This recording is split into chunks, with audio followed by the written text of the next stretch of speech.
Hello, hello, hello. It must be Tuesday, for I am here, and maybe you're there, I don't know. Who knows? Who knows what's going on, eh? Oh, the chat room is thrumming.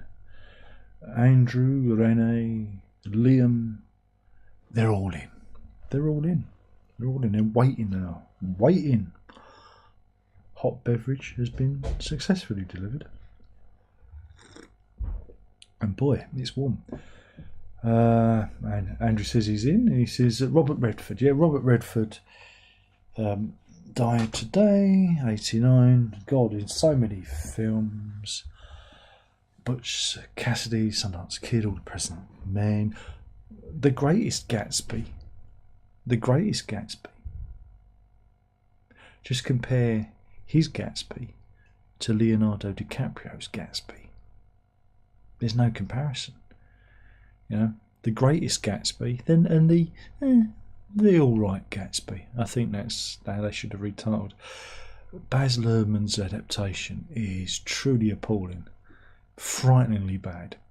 You're probably wondering, Darren, why are you such an expert on The Great Gatsby? Well, my daughter is studying it for A level, and last summer we watched them. I got them in on the old discs. And we watched them and we examined them. You know, we watched them and studied them. And I said, look, the Redford one is a superior product. Superior in every way. And I was right. The Baz Luhrmann one is absolutely appallingly bad because he had to modernise it. It's this weird thing where, you know, they're doing all the 1920s, bohemian lifestyle, and suddenly, you know, modern music starts thumping away, and you go, why are we doing this? It's awful. And Leonardo DiCaprio is a pudgy, sweaty guy who hasn't got control of his emotions type of Gatsby. He ain't great. It ain't great. It should have been called It Ain't Great, Gatsby. But anyway, beside the point, Redford is no longer here. Renee is in. They're all saying hello. Liam says, evening everyone. So Liam introduces himself. He says, agree with you about Robert Redford. Again, he was also directed, a lot of directing as well later on.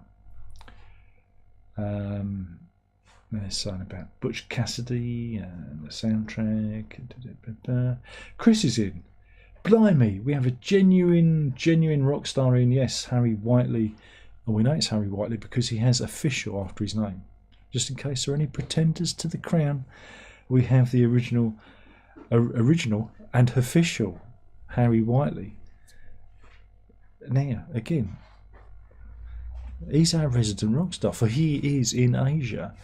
And the strange thing about Asia at the moment is there's two of them. That's not good. But I like Harry's Asia better because, you know, we're pals. We're pals. The other Asia, fake. Fake news. Fake news. When the news broke, I think I commented, oh no, now I've got two Asias to hate. No. But there's Harry. He's our rock star. He's obviously having a night off from partying and all the. He's having a night off, recharging his batteries, and yeah. And they're all saying hello to each other. So we're all here. What do you want to talk about? Now we've done the intros. What do you want to talk about? You know, I'm a little bit late. Because the dog was in here. The dog was in, and then she went out again. I've got to be quiet because it is a sport night. Andrew says, did anyone watch Hans Zimmer in Prague? No. And Payne's in. Evening. How you doing, Mr. Payne? You alright? You're hanging loose? I think that's what the kids say, isn't it? But yeah, today it was my daughter's 18th birthday, so we've been doing that. We had some champagne with our pizza. She wanted pizza for dinner, so birthday girl gets what the birthday girl wants. But champagne and pizza, I'm not sure about the combination. I'm not sure if it works all right. Though it did leave very rather worse for wear. She had 2 glasses, and that was that. But it was a good 18th for her. It was her 18th, and yeah, she had a good time. So that's what we deliver. We deliver a good time. Chris says, does anyone done any more music recently?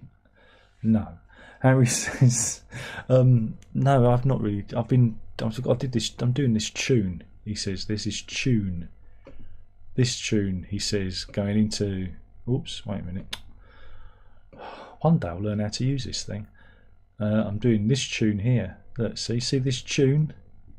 This tune. I'm doing that tune at the moment. And I've been obsessing about the guitars.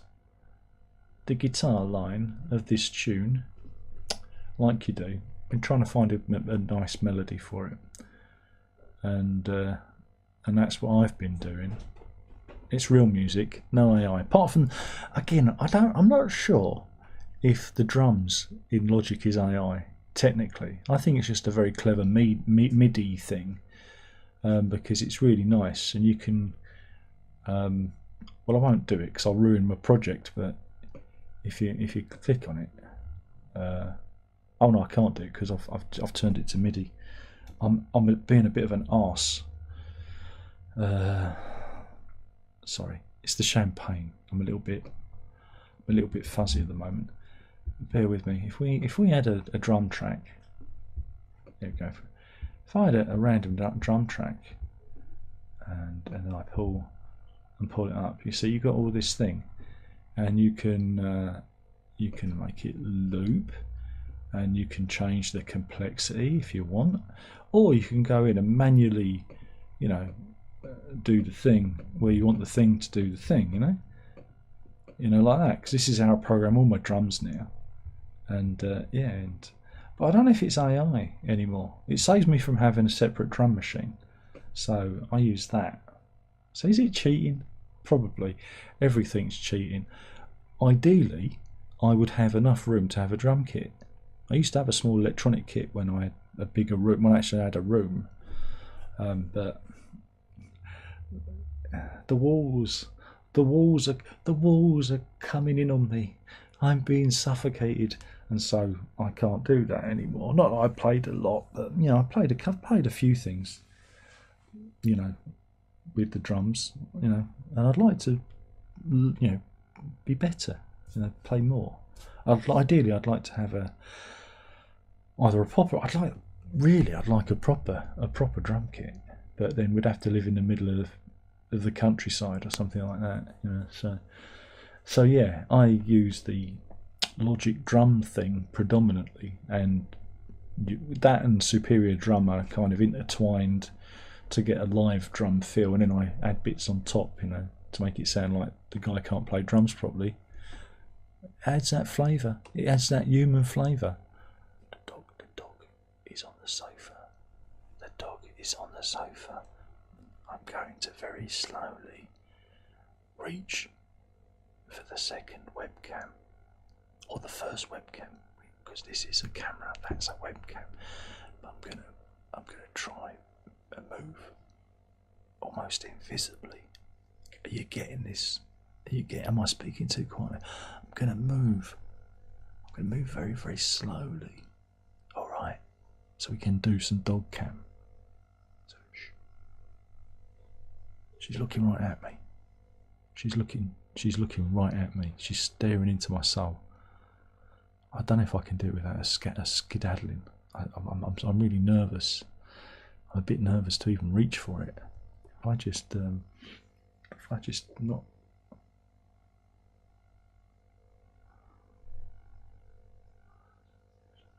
She's looking right at me.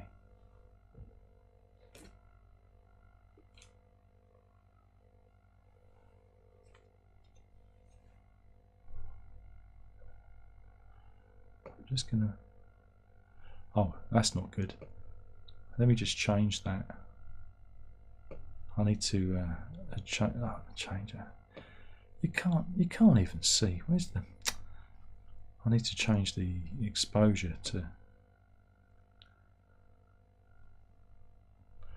And then give it a bit of brightness, adjust the contrast, remove some saturation so I don't look orange, And now I'm going to move very slowly, so we can get some dog cam, because she's rather skittish, you know. She's rather skittish.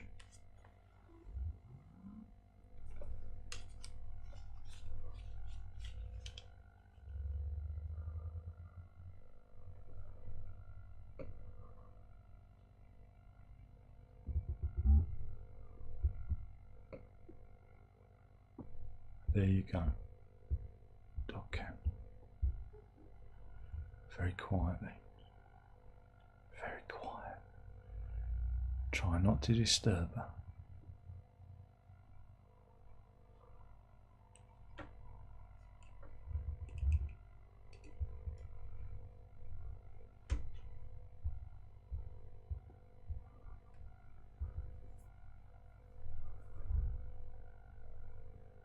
That's pretty good. I think that's fine. I think we've done it there.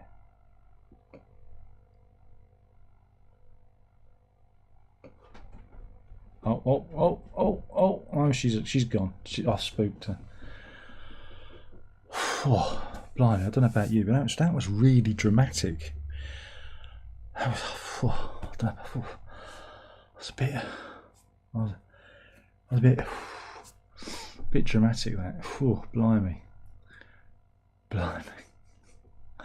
Where were we? So no AI. I've been doing like what would you call it? Human stupidity, i.e.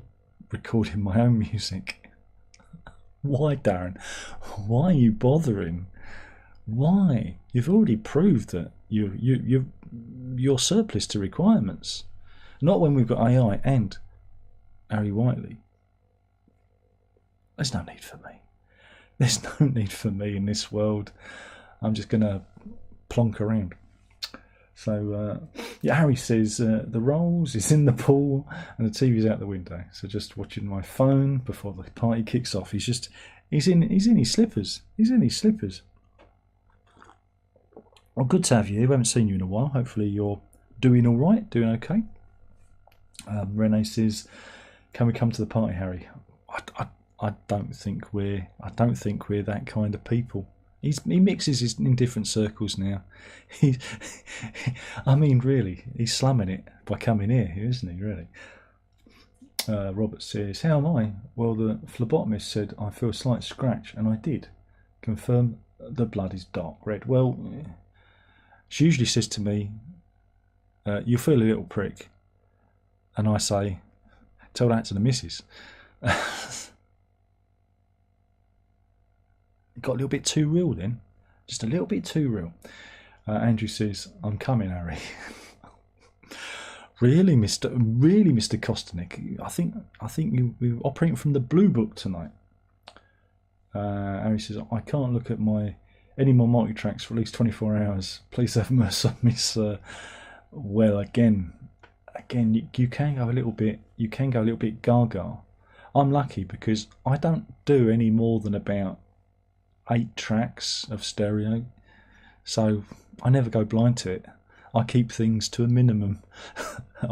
It's working on a 4-track cassette deck all those years ago. You keep things to a minimum.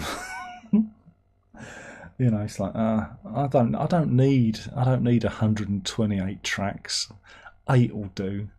It's because I think what it was is I always dreamt of having an 8-track recorder, and when we moved on to doing like digital stuff, when digital DAWs appeared and there was all this freedom, I'm like, it's too much space. I don't like it. I'm just gonna have like 8 tracks. That'll do. I don't need any more than that.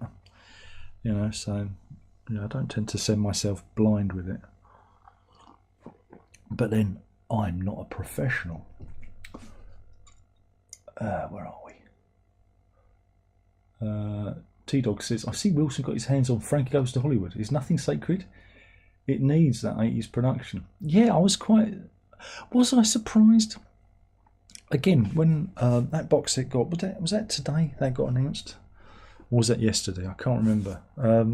Because, like I said, I'm a bit out of sorts after drinking champagne with pizza. See, hey, we can act like rock stars. Yeah, I was a bit surprised by that because, you know, you'd think they'd actually get Mr. Horn to do it, wouldn't you? Because he's still active, and you'd think, oh, Mr. Horn, surely. But look, don't worry about it. He's only going to lay it out flat. That's what he does. Don't worry about it. It's not going to be anything radical.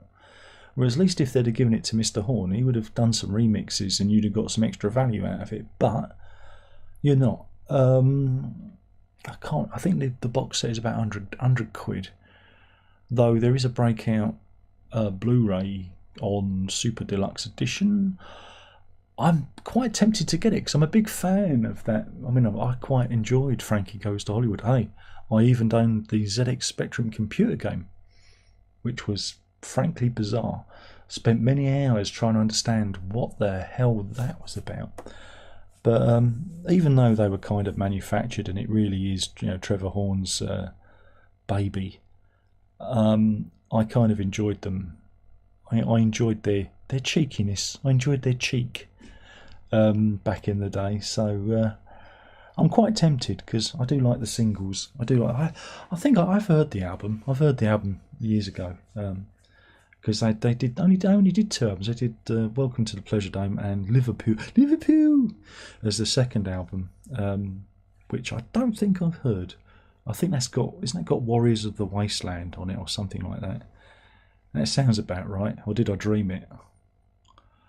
Of course, Two Tribes. Love that video. Again, very much a video band. You know, Power of Love. What a great song. I think wasn't that kept off the #1 spot by Live Aid or Band Aid or whatever it was. A crime. But that was a good Christmas single. Should be #1. But anyway, yes, indeed. Andrew says, Harry, where'd you record Abbey Road? Oh, I think he records in Jeffrey Downes' shed, if he's lucky. Payne says, yeah, proper drum kits need proper drums kit size studio facilities, not the corner of the room. Not the corner of a room. But yeah. Like I said, I had I had 2 kind of electronic kits. One was based on a Roland SPD 20. Was it SPD 20? Or was it an SPD 10? I can't. Might have been an SPD 20. Fuck, it was 20 years ago. How am I supposed to remember? But I had a little frame and I mounted it on a frame and I got the little hi-hat and the little beater thing from Roland and a snare thing and a couple of snare things and expanded out of that. And then when I got my hand Sonic, I plugged all the pedals and things into that and tried to play. It wasn't as good fun because you couldn't really hit that with sticks.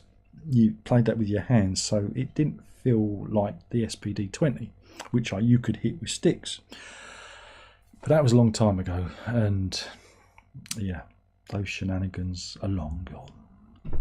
And I got rid of my hand Sonic because my fingers, I can't hit things because my joints. It's terrible. So I begrudgingly sold it. I kind of regret it because I liked it as a piece of design. I know it sounds sad. Sometimes you look at something and just like the look of it, you know. Aesthetically, it pleased me. But yeah, I sold it because my fingers hurt. Because the arthritis or whatever it is that's plaguing me, because you can't really see what's happening to my knuckles there. It's all kind of boning up. I mean, it's a good bit on that one as well. And of course, my bendy fingers that bend in different directions. That's why. Oh, look at that! Look at my little finger is just like doing its own thing, which means I can no longer look at that. It goes around corners, which means when I think I'm hitting a note, I'm not. So that is useless. I'm only playing with those fingers now. My fingers are going to be like that by the end of it. And do you know what? It doesn't matter. None of it matters. Where are we? Ah, Rockfield. That's in. Is that in Welsh Wales, isn't it? Rockfield, I think. Supergrass played there, I think, didn't they? Queen, yeah. Whiteley says, correct. They have an amazing echo chamber, and the superior drumming expansion pack, Fields of Rock, is a fantastic library that used Rockfield. I'll have to look out for that one. Payne says, I learned recently how to record the screen using the free Clipchamp video editor that comes with the PC. Bloody hell, Robert! You got mad skills. You better be careful. You'll be hacking the internet next. You know, you'll be like Matthew Broderick in War Games. Do you want to play a game? That's a bit of a deep cut. Chris says, I learned the other day that if you want to earn the minimum wage from Spotify, you need to get about 500,000 listens a month. What kind of artist gets 500,000 listens a month? Alison Moyet. Well, ever since they changed it, Taylor Swift gets my micro pennies. I get nothing from Spotify. What do you do? You've got the choice.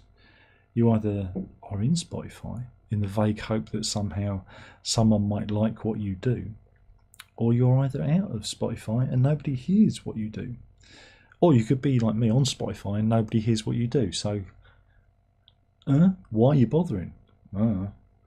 It's like the whole Bandcamp thing. I'm seriously thinking of deleting that and just putting everything on my website, because at least people can find it because it's on my website. Because, you know, I don't really think the Bandcamp thing is working for me anymore. I think a lot of things has happened again. This whole Trump tariff thing. I think that's put a lot of people off buying CDs, even though they're kind of exempt. Oh, but you know, I think again, I don't know. I don't know why I'm doing it, because it keeps my brain active. Yeah, that'd be it. Because it stops me from writing stupid novels that nobody will read. I've got a choice. What do you want to do?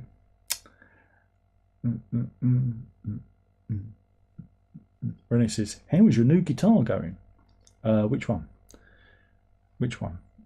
The Epiphone. It's all right. Yeah.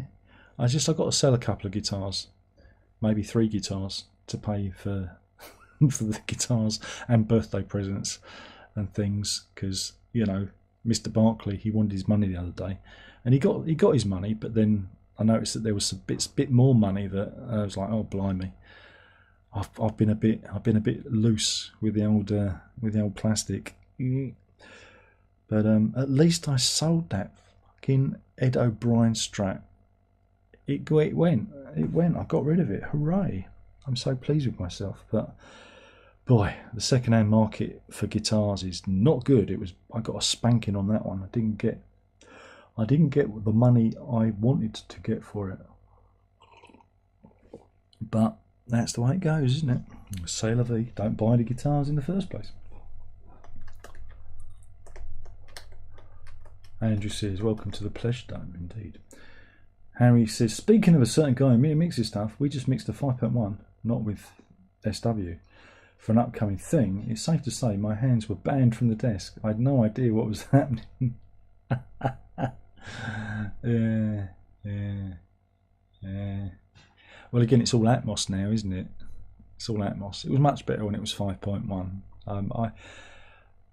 I used Logic to do 5.1 mixing. I did use Cakewalk before, Cakewalk Sonar, back in the days of the PC, and it was quite easy. I mean, again, my rule, like not anyone gives a fuck what I say.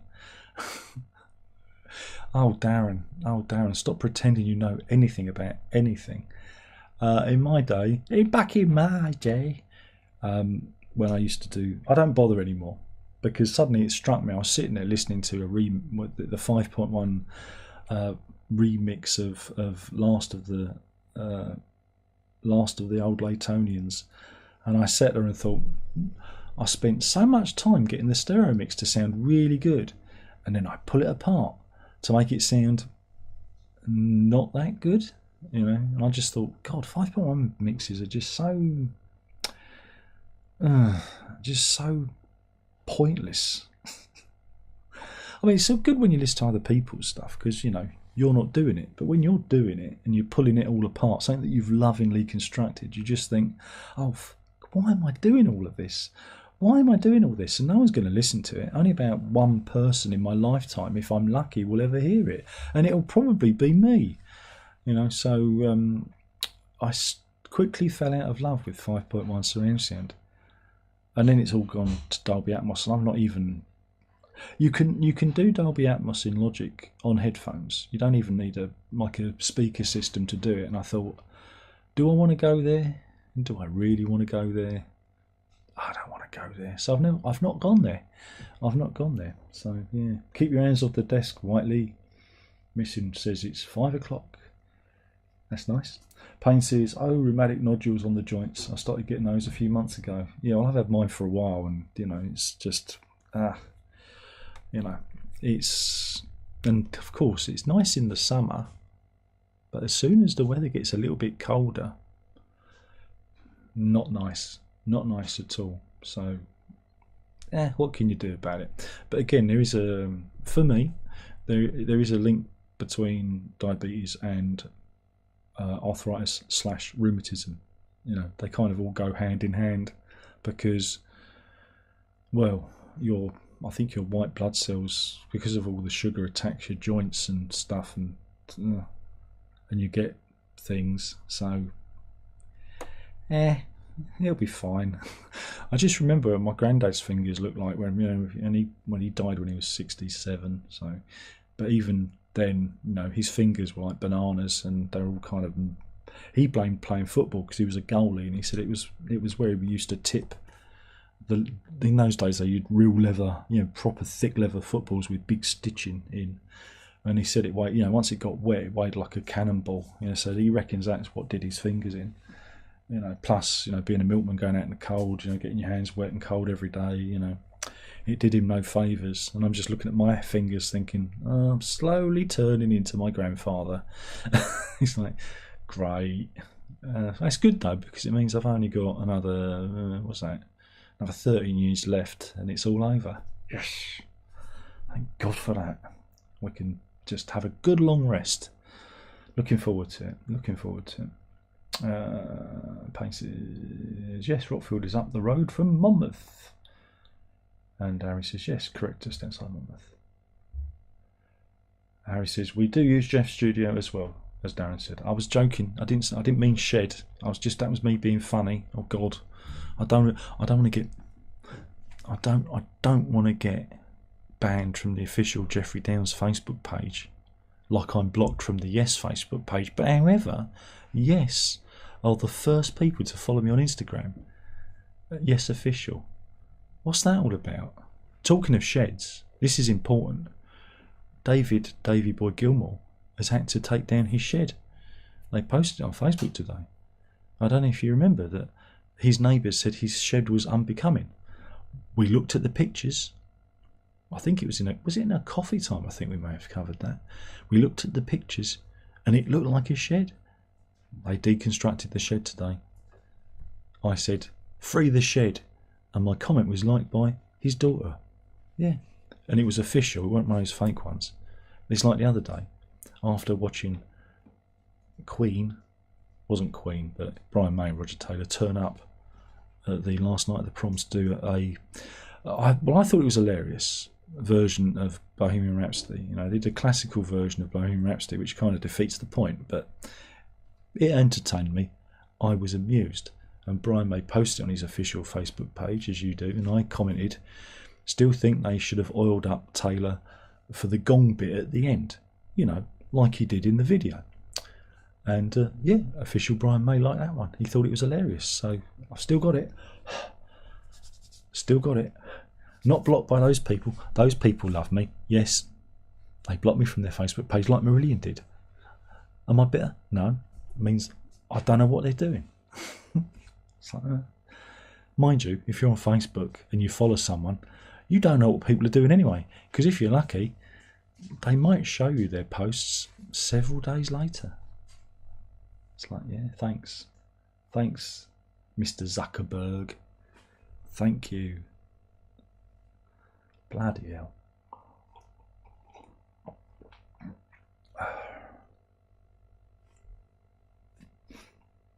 Chris says, Bandcamp are changing payment provider as well. Apparently people aren't happy with Stripe. Well, the funny thing is with Stripe is they already use it for their membership thing. Remember, guys, I see you walk straight into that. You walk straight into that. Oh, you silly, silly people. Now we can do an advert. Let's do an advert. Let's do an advert. How do I do it? Is that the one? Wait a minute, I'm going to get there. Yeah. Did you know you can subscribe to me on Bandcamp using the following link? Oh.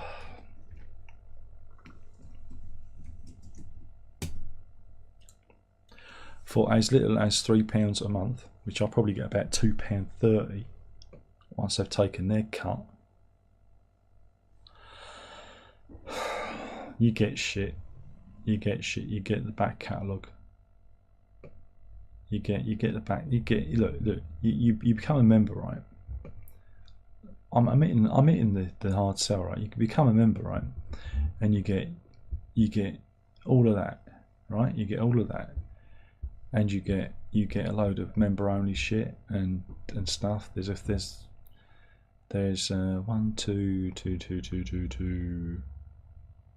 3 volumes of File Under Miscellaneous, my delightful romp through the Downlock archive.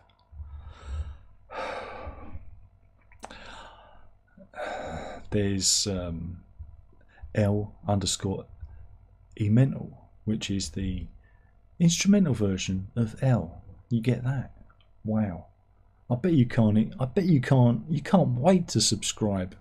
You also get textures condensed, where I condense textures into, is it 30 minutes or something? I can't remember. It was a long time ago. There's loads of stuff done in a day. You get that. There's just so much content. Cancelled. What was that? That was oh no, that's, I don't think that's there anymore. But it was going to be like early mixes of some other stuff I was doing. But yeah, it's all there if you subscribe, and isn't that great? But anyway, my point being is, if you do subscribe, Stripe have been doing the subscription point, the payments for, crikey, I don't know how many years it's been since I set that up, and it's all right. I've not had any complaints. But yeah, instead of using, oh god, what were we using before? I guess it would have been PayPal.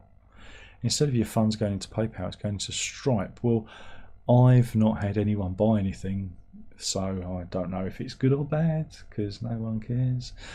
So I don't. Again, it doesn't really affect me if you're not making any money. I think I make about £3 a month on the memberships if I'm lucky, in it maybe £3.20. I'm not sure. By the time they take their cut, none of it's free, Again, I don't know why they did it, but I guess reasons, probably they make more money, I imagine. But I don't know, I get such little feedback from Bandcamp. It's like it might as well be Spotify,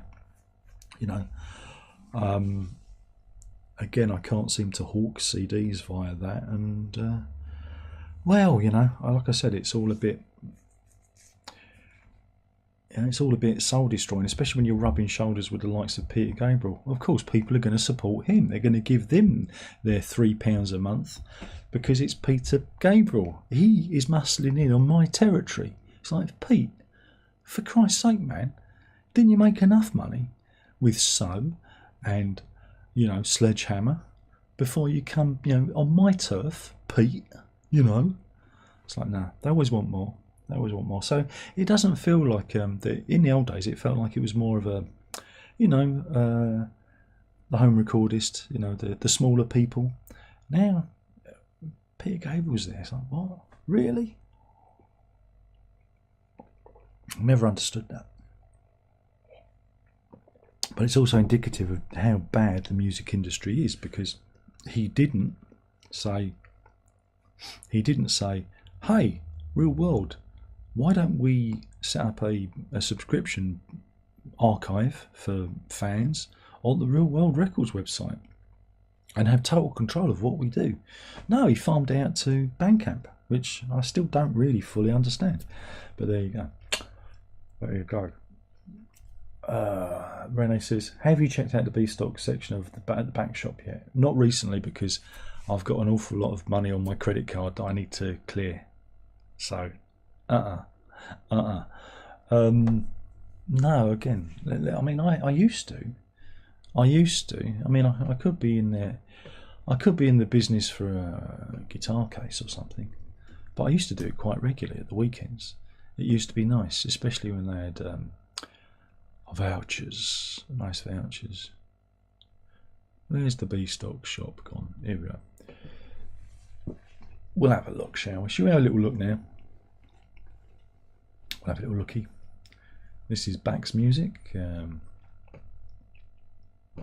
Of course, we'll go to guitars. Why not? Why not? There's a B-Stock American Fender. I'm not interested in that. I wouldn't say these prices are particularly good. No. Okay, let's do it via brand. Let's see if there's any. There's usually a lot of Fender to look at. 84 Fender products. Blimey. Let's have a look. I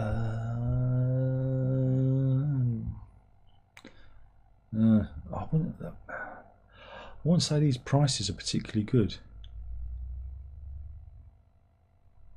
No. For B-Stock, I'd expect them to be. They used to be a lot better. They did. They used to be a lot better than this.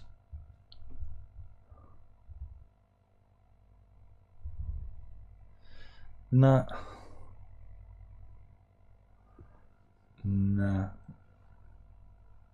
Because I mean, I got that Ibanez 6-string bass from here, and that was like over 1,200 list price. I got it for, it was just over 6, I think. Oh, come on. Now take this, right? Don't get me wrong, right? It's a neck, right? It's a neck. It's £306. You can pick up a similar spec neck from Amazon for the same price new. So, no backs. You are not helping. No. Not good.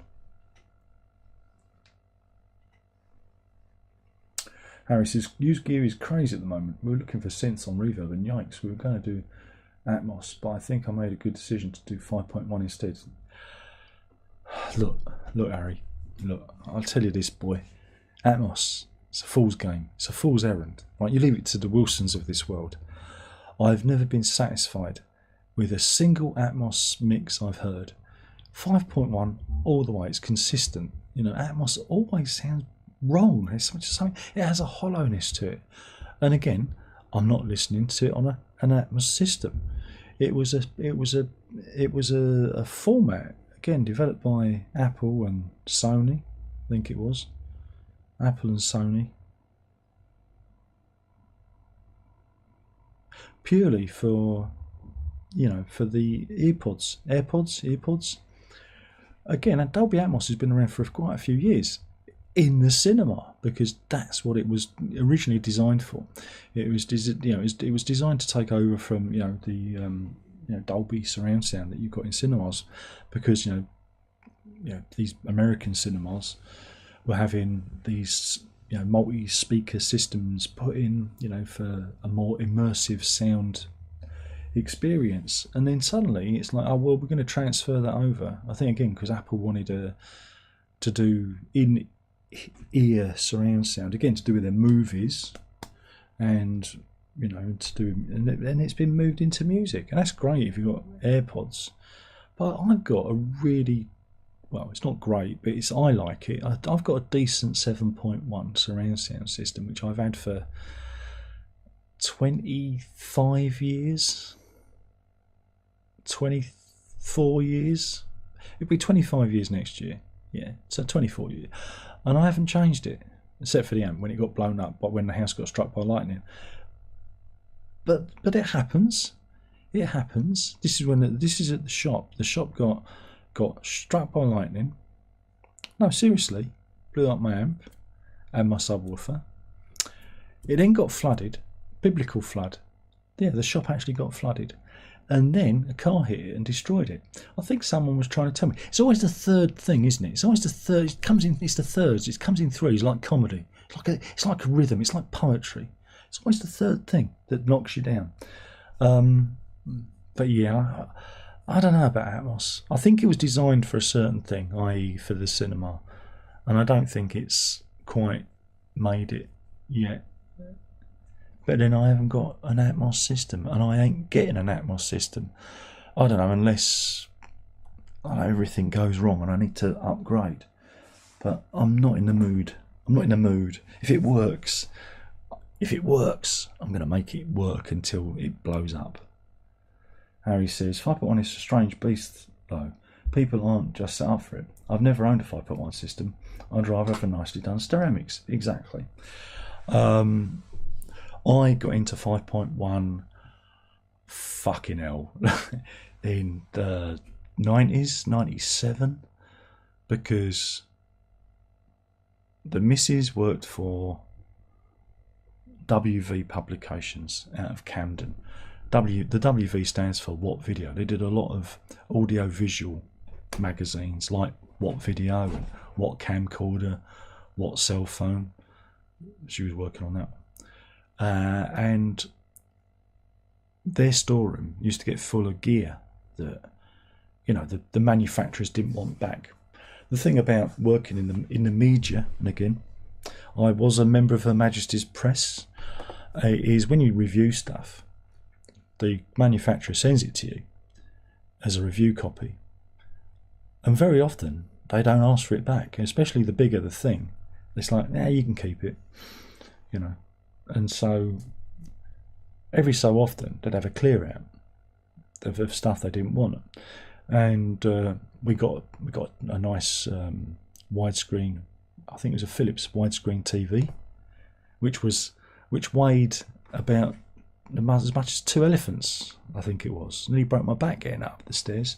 But then we also got a little kind of surroundy soundy thing, you know, very early surround sound system. And then I got into Laserdisc because VHS was just so pony. So we got into that kind of home cinema thing very, very early. And then DVD came along, and that's, you know, on the tail end of that I got fully into the 5.1 amp. It's a Sony amp with the speakers. So, because I like watching movies with the surround sound, and that's just me doing, you get the drift. And then, when was it? I guess it would have been, oh God, I've got to look up the year.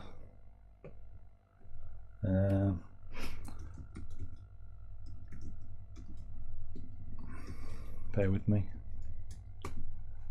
When was that out? 2004. Jean-Michel Jarre released something called Aero. I've got it on the shelf about there, and what it was is it was a compilation album, but it was stuff that he kind of reworked, and there was a DVD, and it was my first experience of surround sound music, and I put it in, and everything was just bouncing all over the place. It was like you could tell he was just high on twiddling the knobs. Everything was just going. It's like, oh boy, that was fun. So I was a little bit put off, but I thought, oh, this is gimmicky. And then in 2005, I picked up the limited edition version of Deadwing by Porcupine Tree. Seriously, I've tried to like that band. I've been working on liking that band for years. and that had a 5.1 surround sound mix on it because the DVD edition that came with it. It was a limited edition with the DVD with it. And it was like, yeah, it's all right. It's okay. It's all right. It was all right. But it wasn't Jean-Michel Jarre. And it wasn't until like Genesis did their surround sound remixes that I really got into it, because they didn't fuck around. They just kind of placed everything nicely. And again, if you're really into like a band like Genesis, it's nice to hear everything being pulled apart.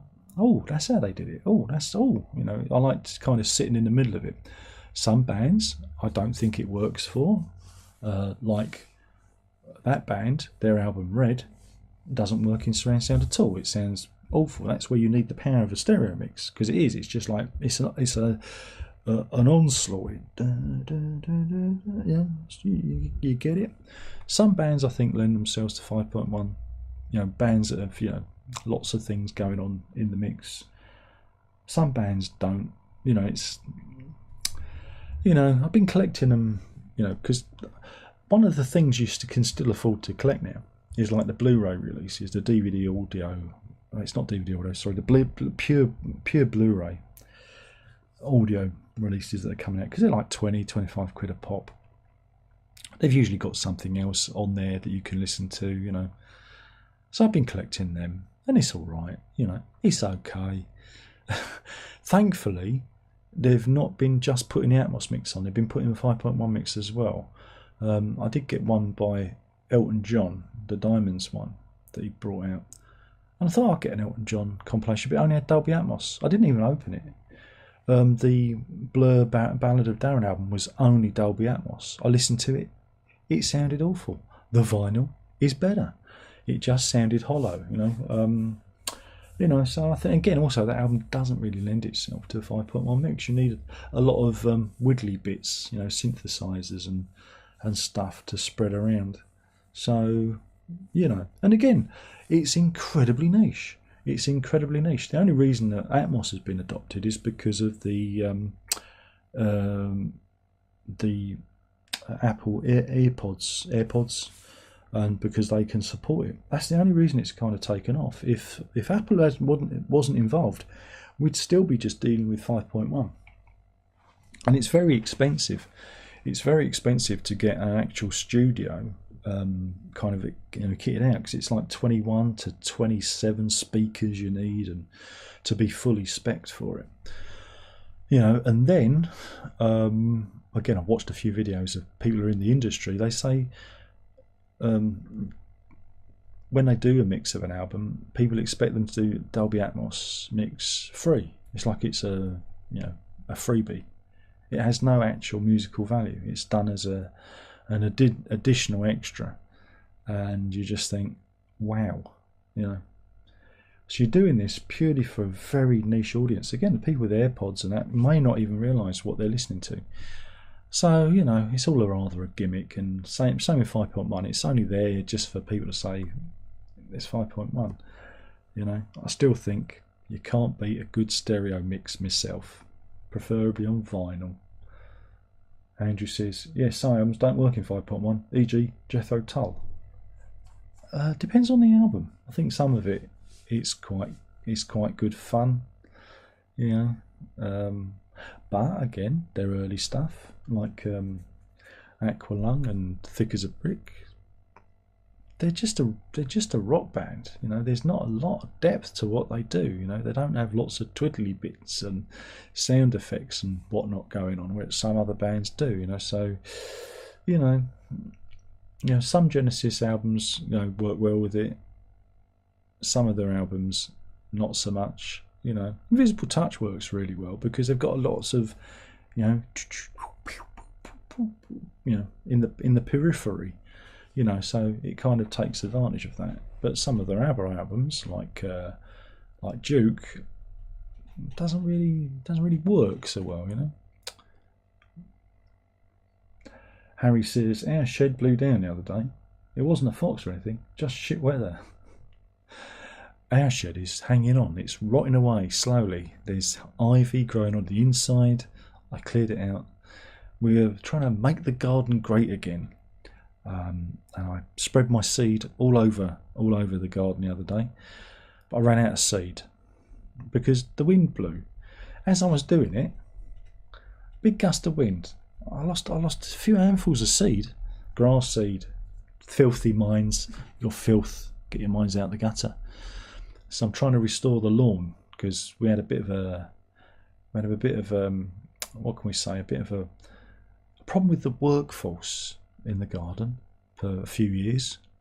Yeah, basically, I refused to do the gardening because the neighbours' blackberry had taken over. Well, they decided to start clearing their garden, and then the blackberry took root in our garden. So yeah, but anyway, the garden is clear now, so I'm making friends with the garden. Even though I hate the garden, I resent the garden. How can you hate a garden when it's over there and anyone can walk into it and people throw their tin cans and someone let their dogs defecate in our garden? There was cat poop, there was dog poop, there was feathers where I think the local kite had eaten a pigeon. It's just exposed to everyone. Everyone can take full advantage of our garden. I was a bit worried. When I was using the Dremel to take off the rusty lock from the shed, just in case I opened it. And I don't know, some bleary men wandered out into the light, because they'd gone in the shed for shelter for various reasons. You make your own jokes up. There you go. Payne says, a shed unbecoming of what? It's a shed. What's it supposed to become? Another shed. Look, I don't know. Mr. Gilmour lives with some very hoity-toity people. I think they said his shed was a little bit too high. This wasn't one of those grand design sheds. Look, I'm going to pull it up. You've got to see that it's just a fucking shed. David Gilmour Shed, which is the name of my next album. It's a concept album. Here we go. Daily Mail. We did actually, right, we covered this. Right, this is the shed. Now prepare yourself. It replaced a shed of similar dimensions, according to the news article. That is the shed. It's not a living space. He's not turned it into, I don't know, a recording studio. It looks like a shed, but apparently neighbours said it was obtrusive. It looks like a shed. I'll never get it.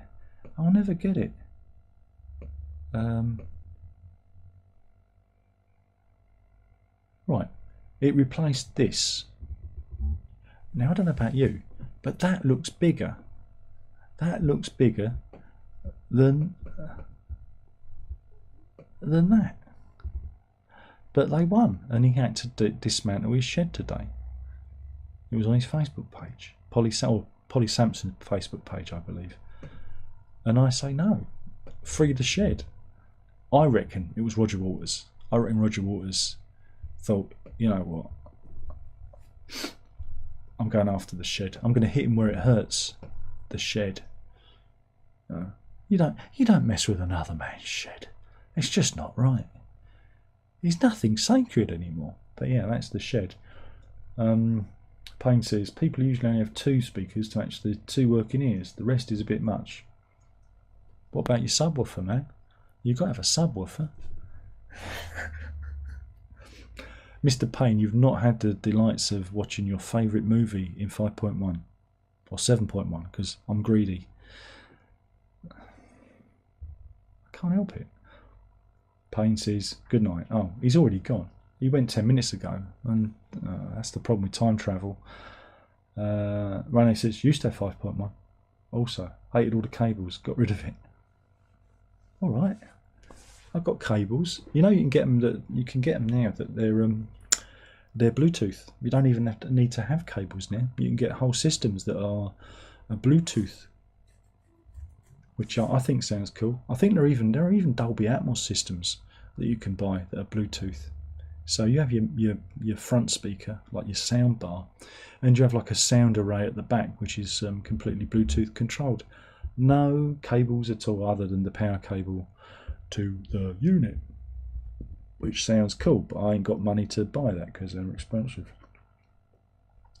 Russell says, hi, hope Vera had a good day. She did.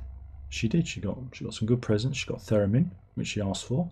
Well, she didn't ask for it, but she mentioned it a while back, and I thought I'd get her one. It's just there. I'm looking at it. we had to play with it, and some other things, some books, and a little box, a little mother of pearl box with abalone to keep her trinkets in. And yeah, she had a good time. She got some stuff from her friends at college, and yeah, I think she had a good time. Got squiffy on champagne, and then took to her bed because I think she got a little bit tired and emotional, I think is the expression, after having 2 glasses of champagne. A bit too strong for her, I believe.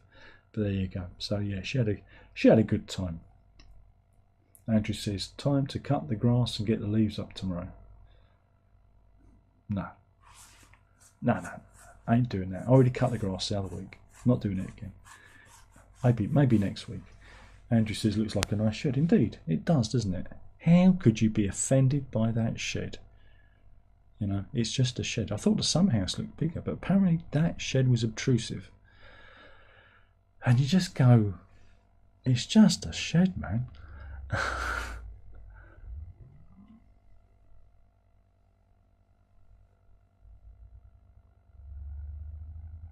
It's just a shed. Oh.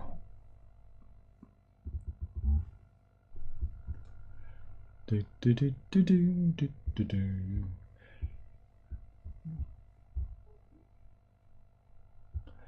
What else do you want to talk about?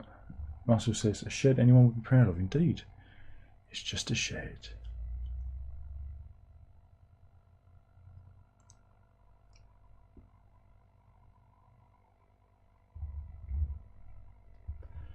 Is there any other topics you'd like to talk about?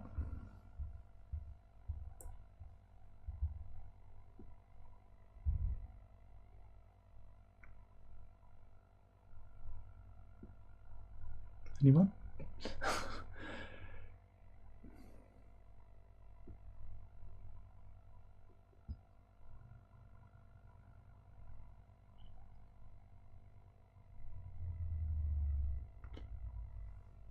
Oh, Andrew's off. He says, I'm off. Thanks, Darren. Oh, you're welcome. Hopefully you enjoyed it. Anyone else? Anyone else off? Or anyone else want to chat? Oh, he's done a little wave. I'll wave back. But before you go, wait a minute, what do we see? We see some dog cam. There you go. A little bit of a dog cam there.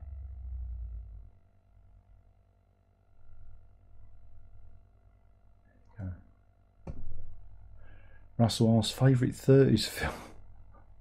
What, you think I'm that fucking old? Seriously? What my favourite film during my 30s? I don't know. During my 30s.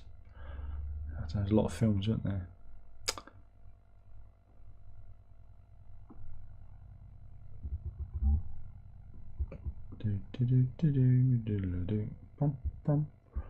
Yeah, not night.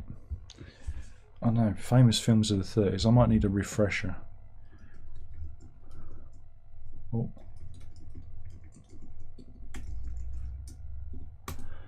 Let's have a look. Top 100 movies of the 1930s.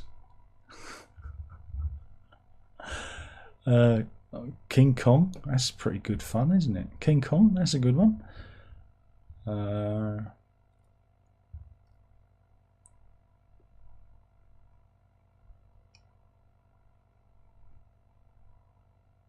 Mr. Smith Goes to Washington.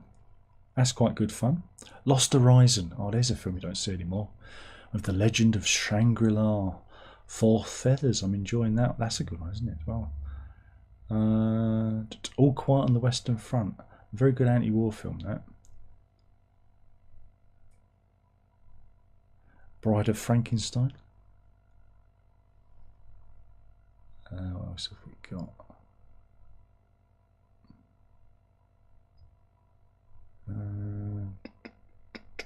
Frankenstein. You got a lot of good horror in the 30s as well, haven't you? City Lights, a Chaplin film. Quite like that one.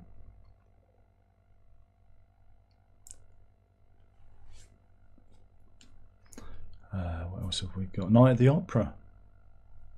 Groucho Marx, the Marx Brothers.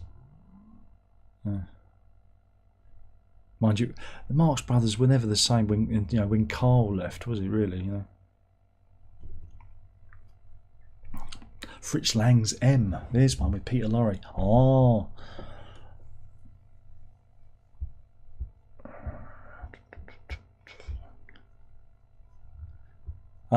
Angels with Dirty Faces with James Cagney and Humphrey Bogart. That's a good one. That's a good one. Gold Diggers of 1933. If you like dance numbers, that's a good one. I mean, this has got to be the title of the live stream. The one when we went back to the 1930s, because we've got our finger on the fucking pulse, haven't we? This is what the kids want, isn't it? The Hunchback of Notre Dame. There you go, with Charles Lawton. Classic. The bells, they made me deaf. See, I could do that. Wouldn't need any makeup. Prisoner of Zenda, that's a good one. Lady Vanishes. Hitchcock. Get cream for that. What else have we got?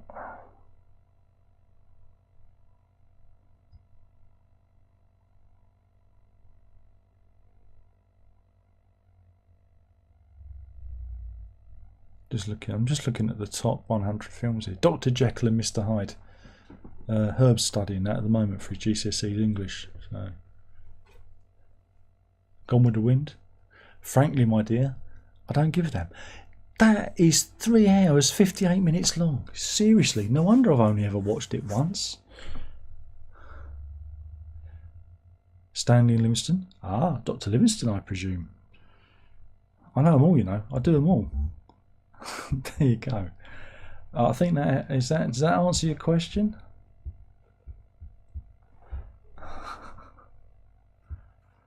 "39 Steps," yeah, there you go. Russell says cutting edge chat. I know. Thanks for that. All the kids are tuning in. All the kids are tuning in for our 1930s chat. There you go. I wonder how many of those films are still remembered. Reese's favourite 30s film. Indeed. That's what we're doing. Why not? Why not? Let's come at this from a different angle. Eh?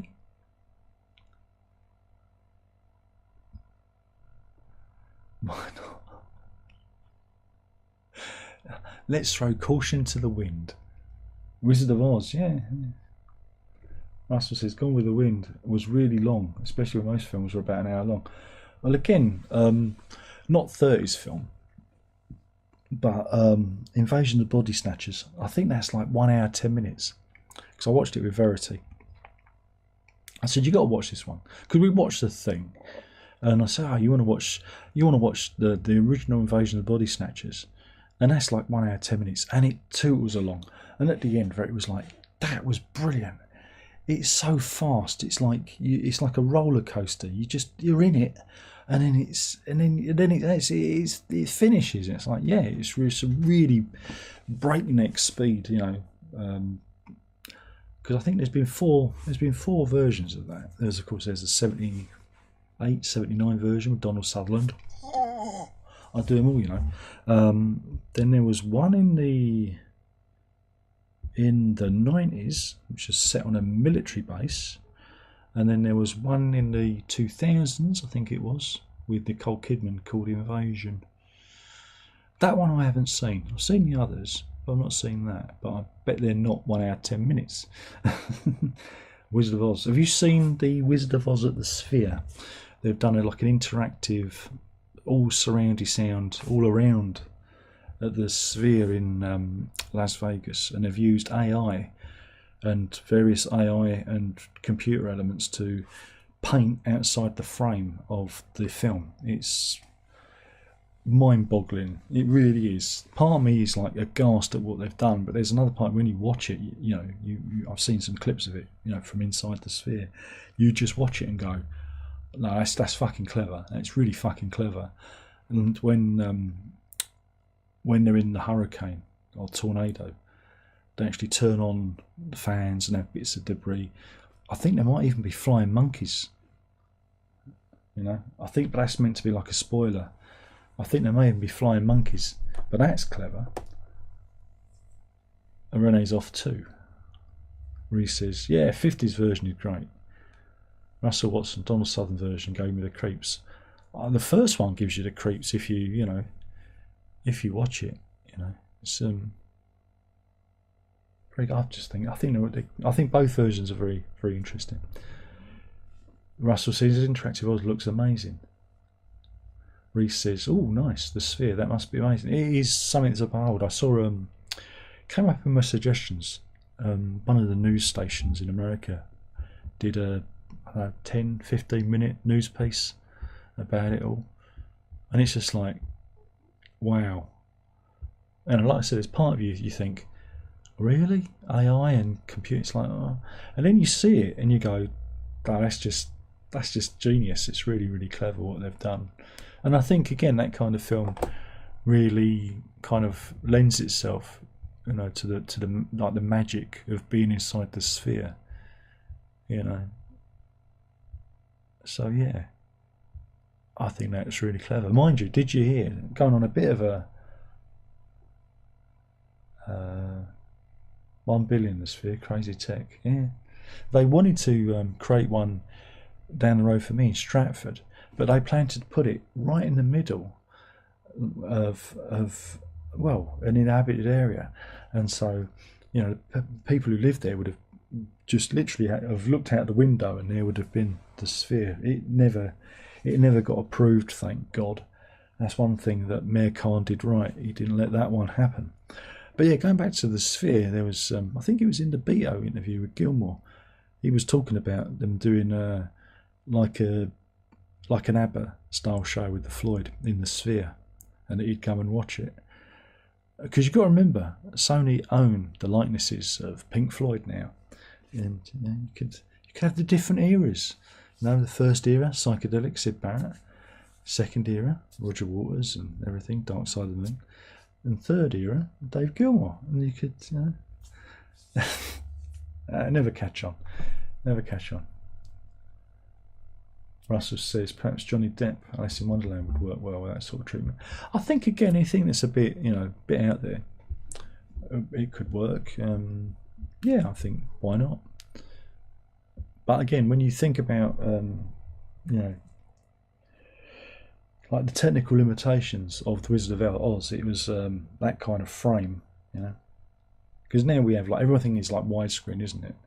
And they had that kind of frame, and then they've expanded it outwards into almost 360. It's bonkers, it really is. It's bonkers. Reef says that'd be crazy living to the sphere, and said Animals Tour includes spitting. Yeah, just imagine during the Animals segment, phlegm would rain down from the ceiling.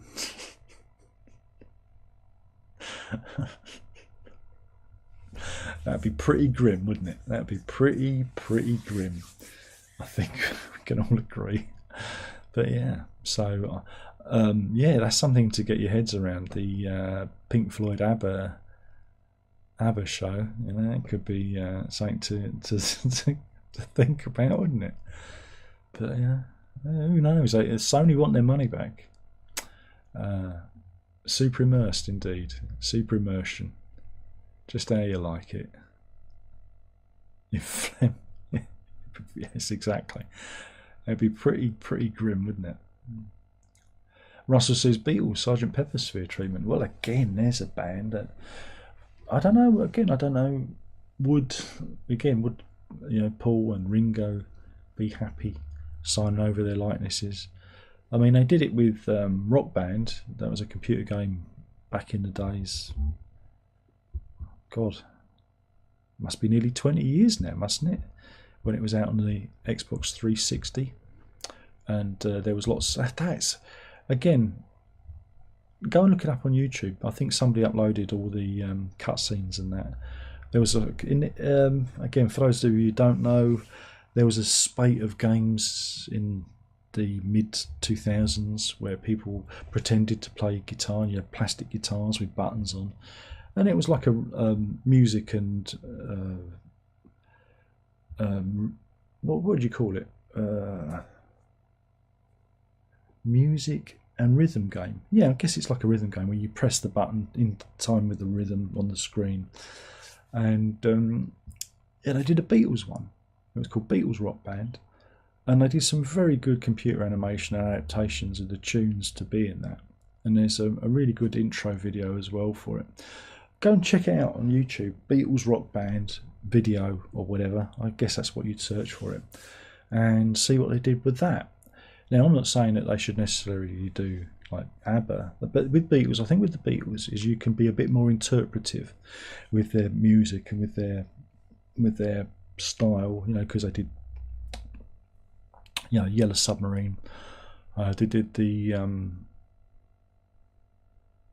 Cirque du Soleil Love stage show. Again, I think with Beatles, you can go out there. You don't have to be like straight performance. Yeah, that can be a part of it. You can have the, you know, them come up in the stage in the Sergeant Pepper's uniforms. You can do the various eras of the Beatles, but you can also be a bit more interpretive, use animation, computer animation, whatever, to illustrate the songs. That's the beauty of the Beatles, is I think they work on many different levels. You know, you don't necessarily have to do it one way. You know, you couldn't do that with the Rolling Stones, or, you know, I don't even know why I'm comparing Rolling Stones to the Beatles, because it's just not the same, is it really?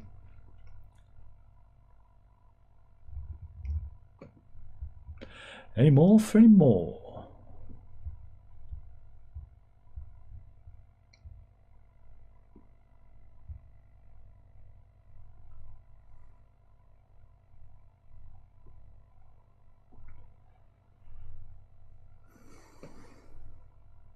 No, it's all gone quiet. Okay then. Okay. No? Okay, well, we can stop it there then. I get the feeling everyone's gone to bed. So we can end it there and end on a pleasant note. Why not? Anyway, is that good? Are we all in agreement? Don't know. It's all gone quiet. Anyway, thank you for watching. Hopefully you've enjoyed the brief time we've had together. Oh no, wait a minute. Russell says original Frankenstein sphere treatment. Bit black and white, isn't it? Bit black and white. Maybe young Frankenstein. That might be good. Anyway, we're going to sign off now, because we're just talking about the sphere. Have you been to the sphere? Leave your comments in the comment box below. What sphere adaptation would you like to see? I saw 2001 in IMAX in the year 2001. What a coincidence. And it was astounding. And it was free as well, because it was a press thing. Oh, it was good. It was good when I was a member of the press. You got stuff for free. Russell says night. Night. And yeah, so in the suggestion box, what adaptation would you like to see in the all around? Oh, you're welcome, Russell. You know I'm here every Tuesday. And yeah, we'll sign off now then. So yeah, thank you for watching. Hopefully it's been fun. If it hasn't, I don't know why you come here if you've not enjoyed it, and you know the sight of me displeases you. Why'd you come back? Nobody knows. But if you have enjoyed it, you know, thank you for enjoying it, and we'll do this all again soon. Remember, if you can't be good, be safe, but more importantly, don't tell your mother.